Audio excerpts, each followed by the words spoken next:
Good morning to all of you, respected dean madam, professors, HOD, and dear students. Myself, Jaram Kumar Mato.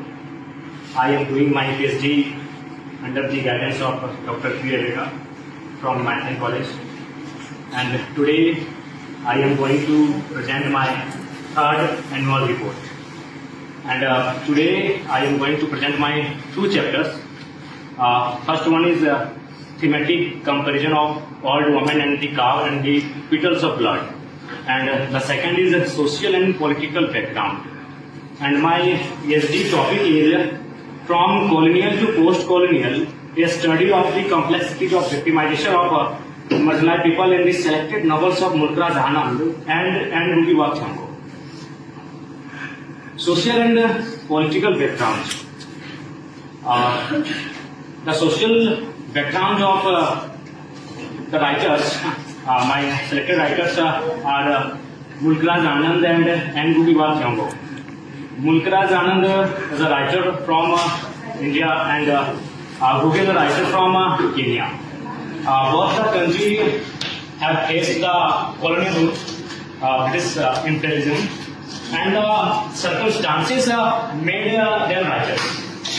The social status of their country are very similar because in India we are facing at that time caste problems. At the same time in Kenya they were facing आपको यकीन नहीं कि एक college में जो छात्र पढ़ रहा है वो एमएलए है, किसी को यकीन नहीं होगा। इन छात्रों को भी यकीन भी नहीं हो रहा है कि आप इनके बीच का एक स्टूडेंट आज एमएलए के रूप में है। अच्छा, तो संभव नहीं है, यकीन कर पाना संभव नहीं है, क्योंकि झारखंड के 24 अंतिम चरण में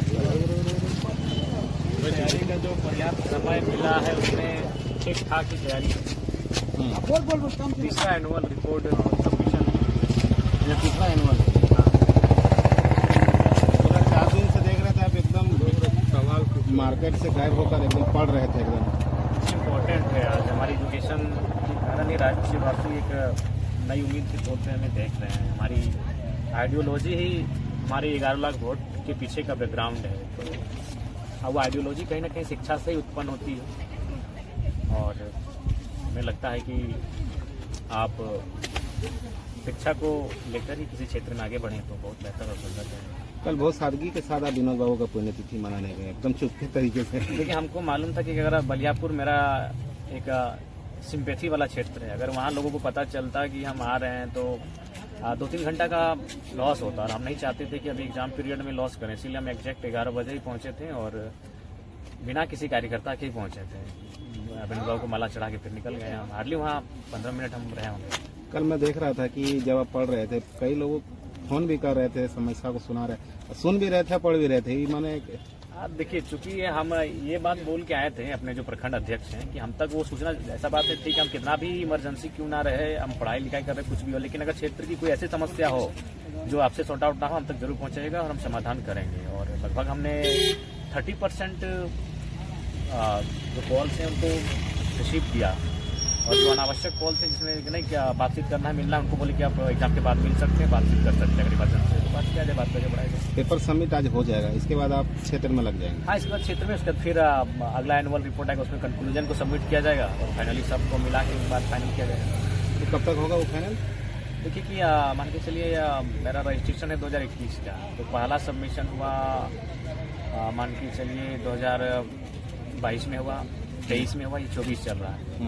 तो अब मान के चलिए 25 में होगा अगला सबमिशन होगा। 25 में या तो 25 के लास्ट में होगा या तो अगस्त के आसपास होगा, और फिर जो लास्ट होगा वो मतलब 26 तक कम्प्लीट है। कई छात्र आ रहे हैं, बहुत खुशी नजर आ रहे हैं, आपके साथ सेल्फी फोटो भी ले रहे हैं। छात्रों को नहीं, पूरे भारत को यकीन नहीं है कि एक कॉलेज में जो छात्र पढ़ रहा है वो एमएलए है, किसी को यकीन नहीं होगा। इन छात्रों को भी यकीन भी नहीं हो रहा है कि आप इनके बीच का एक स्टूडेंट आज एमएलए के रूप में है। अच्छा, तो संभव नहीं है, यकीन कर पाना संभव नहीं है, क्योंकि झारखंड की 24 साल की हिस्ट्री में शायद मैं कंफर्म नहीं हूँ, शायद हम पहला एमएलए हैं जो सीधे कॉलेज से एमएलए विधानसभा तक पहुंचे। बाकी जो पहुंचे हैं वो पढ़ाई छोड़ के पहुंचे हैं। अच्छा, आपके सामने 2 टैग लगेंगे, एक माननीय विधायक है और एक डॉक्टर जयराम महतो, तो कौन सा ज्यादा बेहतर रहेगा आपके लिए, जो अच्छा लगेगा? देखिए, आप विधायक जो है कि अपने नाम के आगे नहीं लिख सकते हैं। भारत देश में जो नियम है, जिसको आप आर्टिकल 18 कहते हैं, शायद 18 कंफर्म, 18 में, वहाँ केवल शिक्षा और सैन्य विभाग ये जो अपने नाम के आगे उपाधि लगा सकता है, जैसे डॉक्टर, कर्नल, मेजर, बाकी जो भी पद आपके हैं वो आपके नाम के पीछे लगते हैं। आप किसी भी अभी आईपीएस के घर चले जाइए तो वहाँ आईपीएस नहीं लिखा होता है, पहले उसका नाम होता है, फिर नीचे लिखा होता है आईपीएस। ये भारत का आर्टिकल 18 कहता है। तो लाइक दैट जब हम आएंगे तो पहले डॉक्टर जयराम महतो ही लिखा जाए, उसके बाद नीचे लिखा जाएगा माननीय विधायक डुमरी, या फिर जब भविष्य में जिस सीट से जीत के आए, जिस सीट अगर एमपी के लिए गए तो एमपी, और तो ये रहेगा। ठीक है।